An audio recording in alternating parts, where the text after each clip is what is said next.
It is amazing that it took 4 years to come out. Absolutely amazing.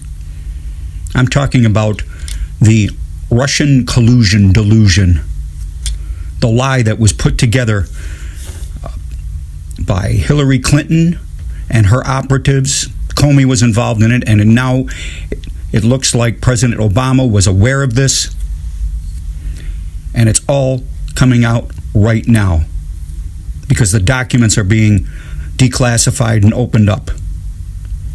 I'm looking here at an article from Big League Politics. Begins like this.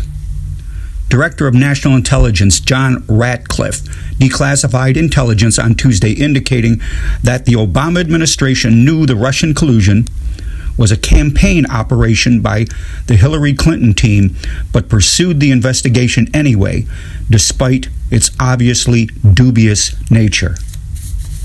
We're going to talk about this.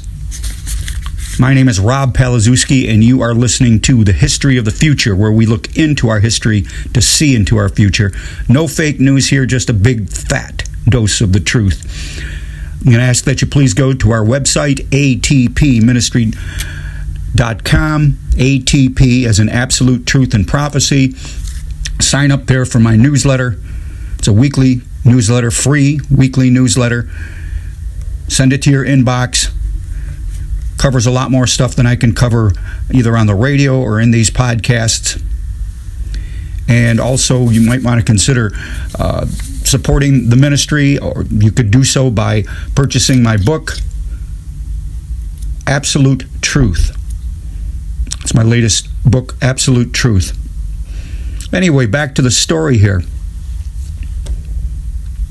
I'm reading the Ratcliffe letter indicates that former President Obama was briefed. So he was briefed by former CIA Director John Brennan on the alleged approval by Hillary Clinton on July 26, 2016, of a proposal from one of her foreign policy advisors to vilify Donald Trump by stirring up a scandal claiming interference by Russian security services.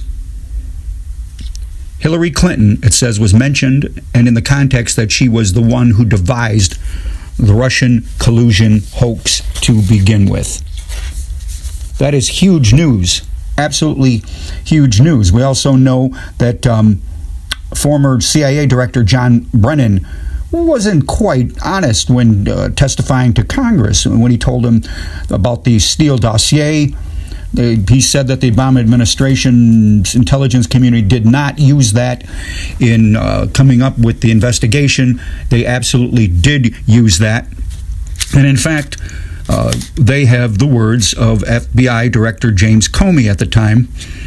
In the Inspector General report, page 179, to be sure, absolutely said that Brennan personally argued that the Steele dossier was part of the, quote, corpus of intelligence information, and that they were going to use it for the court document. He wrote this, or said this: I remember being part of a conversation, maybe more than one conversation, where the topic was how the Steele reporting would be investigated, if at all, into the assessment. And I don't remember participating in debates about that. I think I was just told in, a meeting with Clapper, Brennan, and Rogers, and who was then the director of the NSA. So it was included. It was absolutely included. And this is coming out. And now this from Hal Turner. Very interesting here.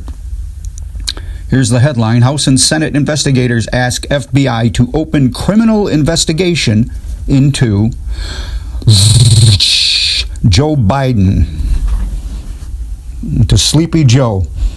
It says House investigators have now joined the Senate in requesting FBI open a criminal investigation into possible foreign influence peddling and embezzlement involving Joe Biden and his younger brother and son, based on suspicious financial activities flagged by the U.S. Treasury. So we've got some pretty big news out there today. This latest news comes on the heels of the report that came out last week by the Republicans on the Senate Homeland Security and Finances Committee, which was looking into the younger Biden's role on the board of the Ukrainian natural gas firm Burisma Holdings, and his, quote, extensive and complex financial transactions with groups and member or parties that have connections to sex trafficking and prostitution. So, very interesting stuff. This is Rob Palazewski for History of the Future, signing off.